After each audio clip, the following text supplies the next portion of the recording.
Hello, everyone, and welcome to Behind the Story here on Keystroke Medium. I'm Josh Hayes here with Scott Moon, and today we're talking with Richard Fox. Richard is one of the 14 authors who contributed to Exploration Through the Wormholes, an anthology by Woodbridge Press.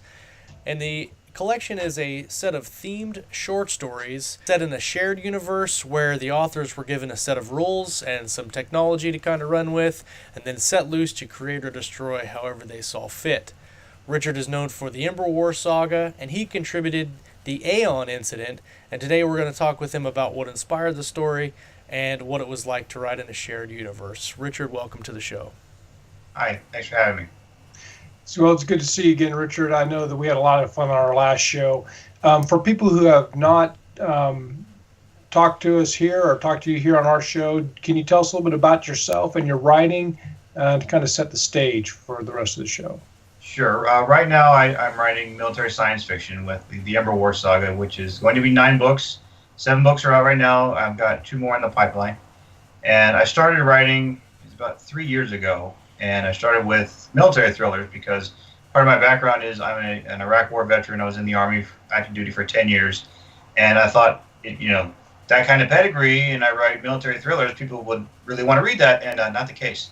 But I've been obsessed with Star Wars and military science fiction since before I could walk. And that background has translated into much more entertaining stories with my military science fiction. So I've been writing full-time since last October, and I have 13 novels out right now, and I don't plan on stopping. Yeah. Probably most people on our show by now know that I'm a huge fan, and Josh and I are both huge fans of your writing, and so we look forward to it. Just right before we came on, Josh told me that your audiobook was coming out, book number 4, today, and I got all excited, but I have to wait till tomorrow. So that's the audiobook for Earth Defiant comes out tomorrow morning, and of all the Ember War books, that's one of my favorites. Is because it introduces a new kind of character with these procedurally generated human beings, and it's just the Toth are great bad guys. So it's definitely ramping up. So I'm looking forward to that. For those of you who are going to be watching this in September when the show actually airs, it will have been released by that time. And if you're listening to the show and you have not, or watching the show and you have not read any of Richard's work, go back and get the Ember War saga, the first audiobook. It's actually the first 2 books, which is read by Luke Daniels. You won't be disappointed at all. Can you tell us a little bit about the Aeon Incident and what inspired that and what it was like creating that short story?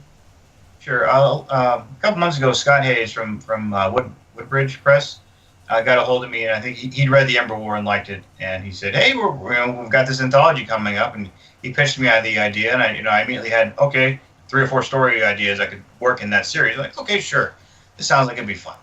And so I looked at the shared universe, and the good thing about Through the Wormhole is that it's so broad that you can do just about anything you want with really minimal restrictions.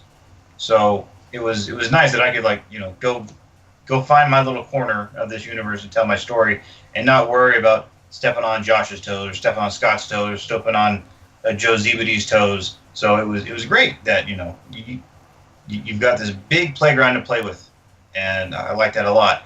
And for me, it was, I have only had 10,000 or so words to tell the story. And normally, I write longer form fiction right most of the time. So I thought, okay, I still have to have beginning, middle, end, and make it exciting and make it entertaining.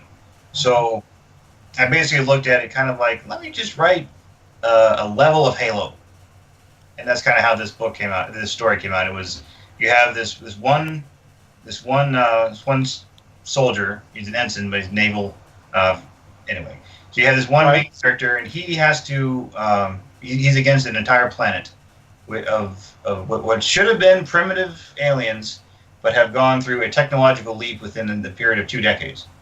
So part of the story is, why did these primitives get to space age technology within a span of decades, and how did that happen, and then what happened to the scientists who were watching over them? Okay. So, When you started to give the premise, that was my first thought. I was like, I immediately wanted to know the answer to that question. So it's obviously a very compelling premise. Now, you started to talk about the ensign and stuff, and I know that for me that's very interesting because I didn't have the privilege to serve in the military. And I know Josh did, and you guys are both veterans and things. So you talk about your character as an ensign. Um, how does that affect the story, his rank or his capabilities, I guess? I did him like he's a Navy SEAL leader, but Okay. the story works is that he's one man, but his troops are a bunch of robots that listen to him. But because of a plot twist at the beginning of the story, he can't go down with his robots, his drones that work for him. So he has to go down alone.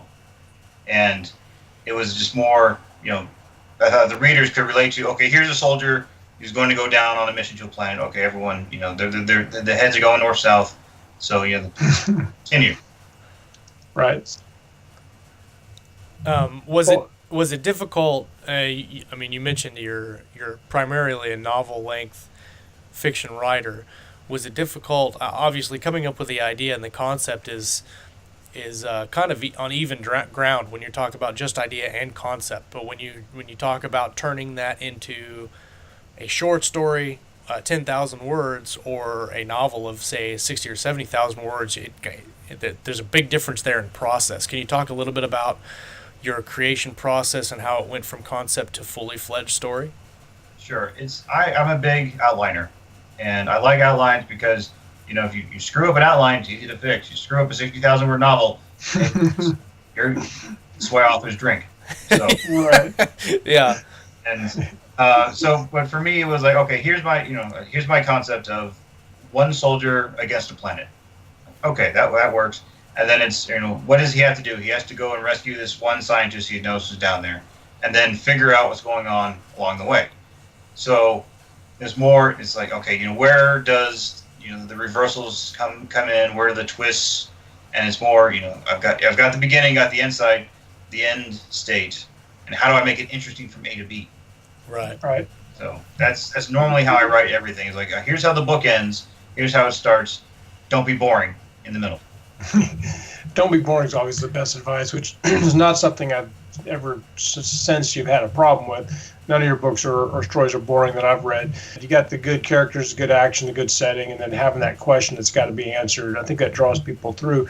I've always found writing short fiction harder than people think, and so it's definitely its own discipline, I guess. You've got to be able to wrap up a whole concept in a short amount of time, and actually cutting out some parts of a story that are very interesting and very cool that you'd like to explore, but you don't have the space and you're kind of confined in what you write. Specifically for this story or for this series, did you go through multiple kind of rewrites to get your story to where it needed to be, or did you go through several ideas? How many ideas did it take before you came to this one here? This was really the first idea I had was one soldier against the planet, because I'm like, okay, that's interesting enough. Right. And for me, it was Kurt Vonnegut. He grew up in the time where you have to write lots and lots of short fiction, because that's just how writers made money back then. And he always said, start as close to the action as possible. Yep. So I looked at my story and I'm like, I've got a lot of stuff I could, from beforehand, like before the ship with the soldier goes through the wormhole.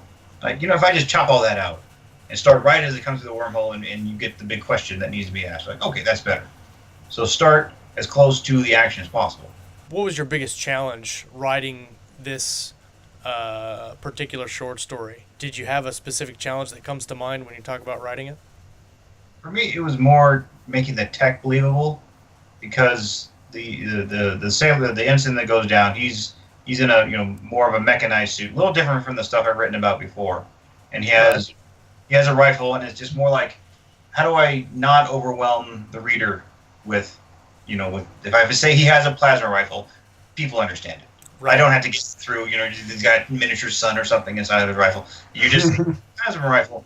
The reader's not north-south reader keeps going, and then how do I set the limits for what his suit can do?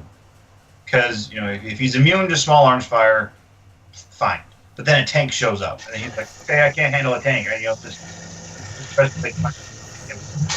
So it's more. So that was one thing, is that like, how do I make this character not a Superman? Right. Against normals.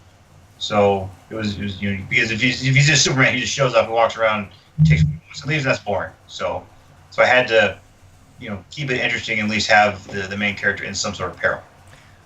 Now, I've read the story, at least the first draft of the story before it's been edited. Your aliens have a very significant and kind of unique scent, like olfactory kind of thing that goes on with their communication. Can you tell us a little bit about the development of that and how you kind of created these aliens? Sure. It was there's lots of ants, for example. They communicate by pheromones, right? And and then it's not unusual. And even human beings, there is a scent to fear. And human beings, one person starts to get afraid, and it affects other humans around them.